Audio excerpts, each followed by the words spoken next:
ओम शांति। सत्यम शिवम सुंदरम। शिव बाबा सत्य है, प्रकृति सत्य है, आत्मा सत्य है। इस संसार के लिए कहा जाता है झूठी माया, झूठी काया, झूठा सब संसार।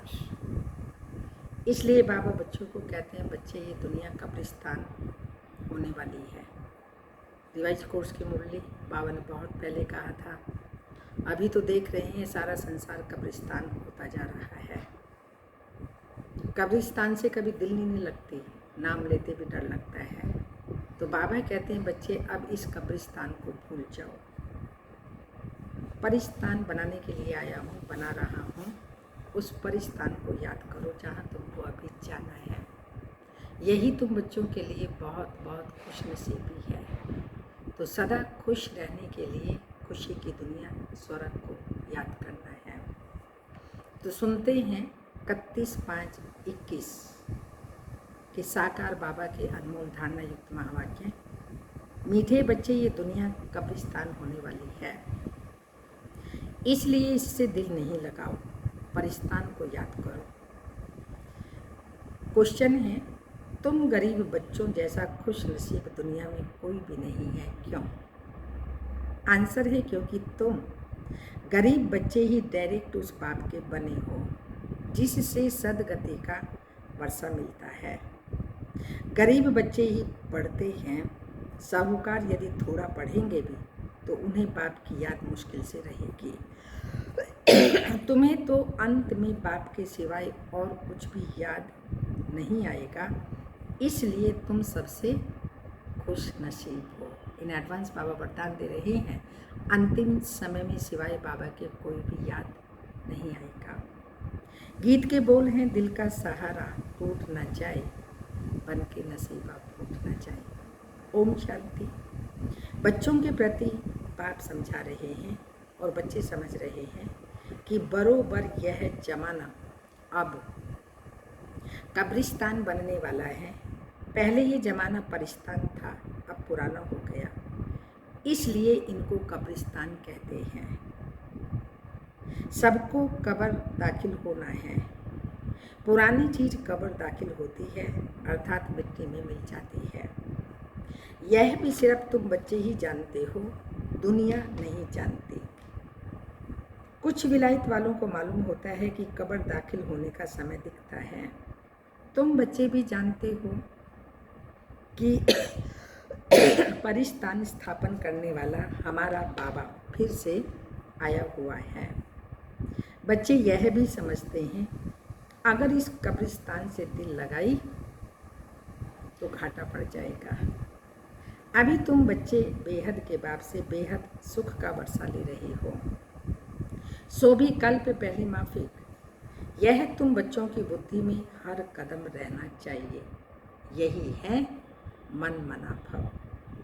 बाप की याद में रहने से ही परिस्तानी बनेंगे। भारत परिस्तान था और खंड परिस्तान नहीं बनते। यह है माया रावण का पंख। यह थोड़ा समय चलने वाला है। यह है झूठा शो, झूठी माया, झूठी काया, है ना। ये पिछाड़ी का भपका है। इनको देखकर समझते हैं स्वर्ग तो अभी है, पहले नर्क था। बड़े बड़े मकान बनाते रहते हैं, कितना शो है, इसलिए समझते हैं स्वर्ग तो अभी है। दिल्ली पुरानी क्या थी, अभी नई दिल्ली कैसे अच्छी बनी है। नाम ही रखा है न्यू दिल्ली। बापूजी चाहते थे नई दुनिया राम राज्य हो, परिस्तान हो। यह तो टेम्परेरी पंप है। कितने बड़े बड़े मकान, फाउंटेन आदि बनाते हैं, इनको आर्टिफिशियल स्वर्ग कहा जाता है, अल्पकाल के लिए। तुम जानते हो इनका नाम कोई स्वर्ग नहीं है, इनका नाम नर्क है। नर्क का भी एक शो है, यह अल्पकाल का शो, यह अभी गया कि गया। अब बाप बच्चों को कहते हैं, एक तो शांति धाम को याद करो। सब मनुष्य मात्र शांति ढूंढते रहते हैं, कहाँ से शांति मिलेगी? अब यह सवाल तो सारी दुनिया का है कि दुनिया में शांति कैसे हो। मनुष्यों को ये पता नहीं है कि हम सब वास्तव में शांति धाम के रहने वाले हैं। हम आत्मा ही शांति धाम में रहती थी, फिर यहाँ आती हैं पाठ बजाने। सो भी तुम बच्चों को मालूम है, अभी तुम पुरुषार्थ कर रहे हो सुख धाम में जाने के लिए वाया शांति धाम। हर एक की बुद्धि में है हम आत्माएं अभी जाएंगी अपने घर शांति धाम। यहाँ तो शांति की बात हो ही नहीं सकती, अशांत दुनिया में शांति की बात हो ही नहीं सकती। यह है ही दुख धाम, सत्युग पावन दुनिया, कलयुग पतित दुनिया। इन बातों की समझ अभी तुम बच्चों को आई है। दुनिया वाले तो कुछ भी नहीं जानते, तुम्हारी बुद्धि में आया है। बेहद का बाप हमको सृष्टि के चक्र के आदि मध्य अंत का राज समझाते हैं। फिर कैसे धर्म स्थापक आकर धर्म स्थापन करते हैं। अब सृष्टि में कितने अथाह मनुष्य हैं, भारत में भी बहुत हैं। भारत जब स्वर्ग था तब बहुत साहूकार थे और कोई धर्म नहीं था। तुम बच्चों को रोज रिफ्रेश किया जाता है, बाप और वर्षे को याद करो। भक्ति मार्ग में भी ये चला आता है, हमेशा उंगली दिखाते हैं कि परमात्मा को याद करो। परमात्मा अथवा अल्लाह को वहाँ है, परंतु सिर्फ ऐसे ही याद करने से कुछ पता थोड़ी पड़ता है। उनको यह भी पता नहीं याद से क्या फायदा होगा, उनके साथ हमारा संबंध क्या है। भक्त बन के पुकारते रहते हैं और भक्त भिखारी होता है। और यहाँ हमारा संबंध, वो पिता हम कहते हैं, परम पिता, तो जरूर हम बच्चे हो गए ना। तो पिता और पुत्र का संबंध है। पुत्र हमेशा अधिकारी होता है बाप का, जो प्रॉपर्टी होती है वो वारिस होता है। तो हम अभी शिव बाबा के अपने पिता के वारिस बने हैं। तो वो तो जानते ही नहीं हमारा संबंध क्या है, जानते ही नहीं। दुख के समय पुकारते हैं हे राम, आत्मा याद करती है, परंतु उनको ये पता नहीं है सुख शांति किसको कहा जाता है। तुम्हारी बुद्धि में आता है कि हम सब एक बाप की संतान हैं, तो फिर दुख क्यों होना चाहिए। बेहद के बाप से सदा सुख का वर्षा मिलना चाहिए। यह भी चित्र में क्लियर है। भगवान है ही स्वर्ग की स्थापना करने वाला, हेवनली गॉड फादर। वह आते भी भारत में हैं, परंतु यह कोई समझते नहीं। देवी देवता धर्म की स्थापना जरूर संगम पर ही होगी, सतयुग में कैसे होगी। परंतु ये बातें दूसरे धर्म वाले जानते ही नहीं। यह तो बाप ही नॉलेजफुल है, समझाते हैं आदि सनातन देवी देवता धर्म कैसे स्थापन हुआ। सतयुग की आयु लाखों वर्ष कहने से बहुत दूर कर देते हैं। तुम बच्चों को चित्रों पर ही समझाना है। भारत में इन लक्ष्मी नारायण का राज्य था। इन्होंने कैसे कब ये राज्य पाया यह नहीं जानते, सिर्फ कहते हैं ये सतयुग के मालिक थे। उनके आगे जाकर भीख मांगते हैं तो अल्पकाल के लिए कुछ न कुछ मिल जाता है। कोई दान पुण्य करते हैं, उनको भी अल्पकाल के लिए फल मिल जाता है। गरीब भी अपने को सुखी समझते हैं। गरीब पंचायत के मुखी को भी इतनी ही खुशी रहती जितनी साहूकार मुखी को रहती है। गरीब भी अपने को सुखी समझते हैं। बॉम्बे में देखो गरीब लोग कैसे कैसे स्थानों पर रहते हैं। तुम बच्चे अभी समझते हो भल करोड़पति हैं, परंतु कितने दुखी हैं। तुम कहेंगे हमारे जैसा खुश नसीब और कोई नहीं। हम डायरेक्ट बाप के बने हैं, जिससे सदगति का वर्षा मिलता है। बड़े बड़े आदमी कभी भी ऊंच पद पा न सकें। जो गरीब हैं वो साहूकार बन जाते हैं। पढ़ते तो तुम भी हो, वह तो अनपढ़ हैं। करके थोड़ा पढ़ेंगे भी तो भी बाप की याद में रह नहीं सकते। अंत में तुमको सिवाय बाप के और कुछ भी याद नहीं रहना है। जानते हुए सब कुछ कब्र दाखिल होना है, बुद्धि में रहना चाहिए। यह जो हम धंधा आदि करते हैं थोड़े समय के लिए है। धनवान लोग धर्मशालाएं आदि बनाते हैं, वो कोई धंधे के लिए नहीं बनाते। जहाँ तीर्थ वहाँ धर्मशालाएं नहीं हों तो कहाँ रहें। इसलिए साहूकार लोग धर्मशालाएं बनाते हैं। ऐसे नहीं कि व्यापारी लोग आकर व्यापार करें। धर्मशाला तीर्थ स्थानों पर बनाई जाती हैं। अब तुम्हारा सेंटर बड़े से बड़ा तीर्थ स्थान है। तुम्हारी सेंटर्स जहाँ जहाँ है वो बड़े से बड़े तीर्थ है, जहाँ से मनुष्य को सुख शांति मिलती है। तुम्हारी ये गीता पाठशाला बड़ी है, ये है सोर्स ऑफ इनकम। कितनी इनकम होती है? 21 जन्मों के लिए। इससे तुम्हारी बहुत आमदनी है। तुम बच्चों के लिए यह भी धर्मशाला है। आदि सनातन देवी देवता धर्म की स्थापना कर रहे हैं, धर्म का कार्य कर रहे हैं, इसलिए धर्मशाला है। बड़े से बड़ा तीर्थ है। तुम बेहद के बाप से बेहद का वर्षा लेते हो। इस जैसा बड़े से बड़ा तीर्थ और कोई होता नहीं। कौन सा? जो सेंटर और सबसे बड़ा तीर्थ स्थान आबू। कहते हैं आबू नहीं देखा तो कुछ नहीं देखा, आबू में बदलती है जीवन की रेखा। उन तीर्थों पर जाने से तो तुमको कुछ मिलता ही नहीं, यह भी तुम अभी समझते हो। भक्त लोग बड़े प्रेम से मंदिर आदि के में चरणामृत पीते हैं, समझते हैं इनसे हमारा हृदय पवित्र हो जाएगा, परंतु वह तो पानी है। यहाँ तो बाप कहते हैं मुझे याद करो तो वर्षा मिलेगा। बाबा को याद करना, स्मृति रहना, पॉजिटिविटी रहना, ये वास्तव में पवित्रता है। बाकी अमृत पीने से हृदय पवित्र बन जाए ऐसा नहीं होता, ये तो परमात्मा की याद से होता है। मुझे याद करो तो वर्षा मिलेगा। अभी बेहद के बाप से तुमको अविनाशी ज्ञान रत्नों का खजाना मिलता है। अक्सर करके शंकर के पास जाते हैं, समझते हैं अमरनाथ ने पार्वती को कथा सुनाई, तब कहते हैं भर दे झोली, बम बम भोले भर दे झोली, आदि आदि। तुम अविनाशी ज्ञान रत्नों से झोली भरते हो। बुद्धि रूपी झोली शिव बाबा हमारी अभी वर्तमान समय संगम में ऊपर भर रहे हैं। बाकी अमरनाथ कोई एक को थोड़ी बैठकर कथा सुनाएगा, जरूर बहुत होंगे और वह भी मृत्यु लोक में ही होंगे। सूक्ष्म वतन में तो कथा सुनाने की दरकार ही नहीं। अनेक तीर्थ बनाए हैं, साधु संत महात्मा आदि ढेर जाते हैं। अमरनाथ पर लाखों आदमी जाते हैं। कुंभ के मेले में गंगा स्नान करने सबसे जास्ती जाते हैं। समझते हैं हम पावन बनेंगे, वास्तव में कुंभ का मेला यह है।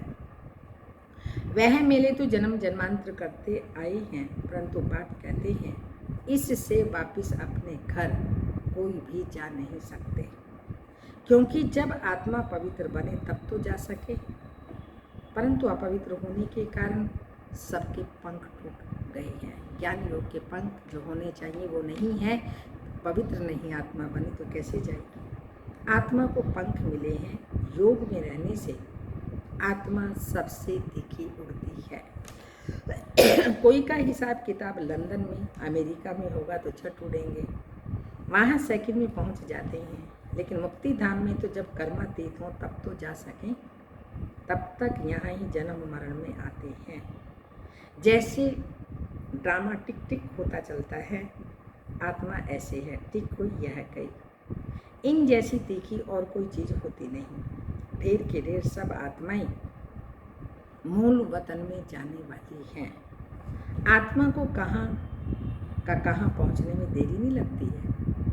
मनुष्य ये बातें समझते ही नहीं। तुम बच्चों की बुद्धि में आता है कि नई दुनिया में ज़रूर थोड़ी आत्माएं होंगी, वहाँ और बहुत थोड़ी आत्माएं होंगी और वहाँ बहुत सुखी होंगे।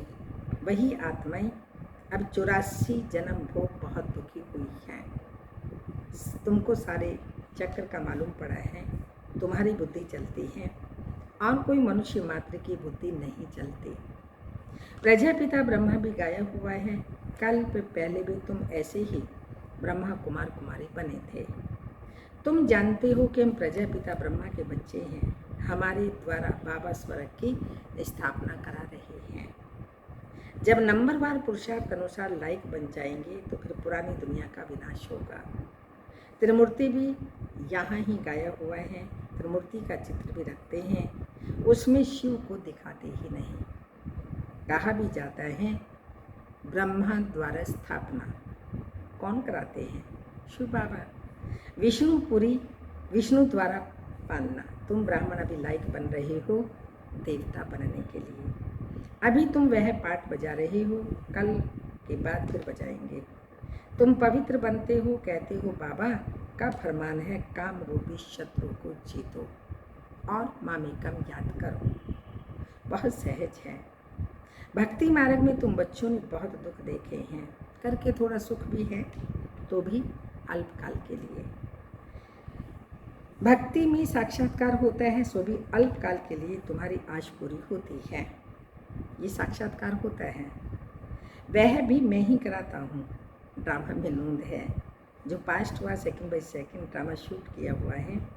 ऐसे नहीं कहते अब शूट हुआ, नहीं, यह तो अनादि बना बनाया ड्रामा है। जितने भी एक्टर्स हैं सबका पाठ अविनाशी है। मोक्ष को कोई पाते ही नहीं। सन्यासी लोग कहते हैं हम लीन हो जाते हैं, बाप समझाते हैं तुम अविनाशी आत्मा हो। आत्मा बिंदी है, इतनी छोटी सी बिंदी आत्मा में 84 का पार्ट भरा हुआ है। यह चक्र चलता ही रहता है। जो पहले पहले पार्ट बजाने आते हैं वही 84 जन्म लेते हैं, सब तो ले ना सके। तुम्हारे सिवाय और कोई की बुद्धि में नॉलेज है नहीं। ज्ञान का सागर एक ही बाप है। तुम जानते हो हम बाप से वर्षा ले रहे हैं। बाप हमको पति से पावन बनाते हैं, सुख और शांति का वर्षा देते हैं। सतयुग में दुख का नाम निशान नहीं होता। बाप कहते हैं आयुष्मान भव, धनवान भव आदि आदि। निवृत्ति मार्ग वाले ऐसी आशीर्वाद दे न सके। तुम बच्चों को अब बाप से वर्षा मिल रहा है। सतयुग त्रेता है सुख धाम, फिर दुख कैसे होता है यह भी कोई नहीं जानते।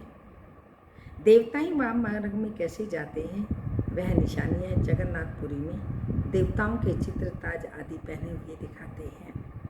फिर गंदे चित्र भी बनाई हैं, इसलिए उनकी मूर्ति भी काली रखी, जिससे सिद्ध होता है देवताएं वाम मार्ग में जाते हैं तो अंत में बिल्कुल काले बन पड़ते हैं।